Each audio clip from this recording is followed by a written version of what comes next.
Hi అండి. ఫ్రిడ్జ్లో water ఎంత చల్లగా ఉన్నా మట్టి కుండలో నీటికి ఎప్పుడు పోటీ అయితే రాదు. మరి మట్టి కుండలో నీళ్లు కూడా మనకి చల్లగా బాగా కావాలంటే దానికి కొన్ని చేయాల్సినవి ఉన్నాయి. అదేంటో చూసేద్దామా? మనం ఫస్ట్ కొనేటప్పుడే బయట మంచి ఎర్రగా బాగున్న మట్టి కుండ చూసుకొని ఇక్కడ ఘాట్లు బెజ్జాలు లేకుండా చూసుకొని కొనుక్కొని తెచ్చుకోవాలి.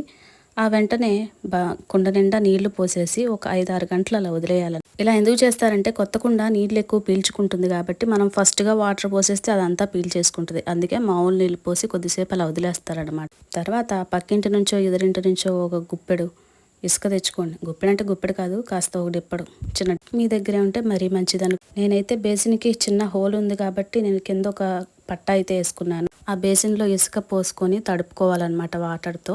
తర్వాత గుంట పడేటట్టుగా కుండని గుచ్చాలన్నమాట. అది కదలకుండా బెసక్కు. ఇప్పుడు మినరల్ వాటర్ బరువు మోపకుండా అలాగా పైన పట్టుకొని పోసే ఇలా తడి క్లాత్ కట్టేసి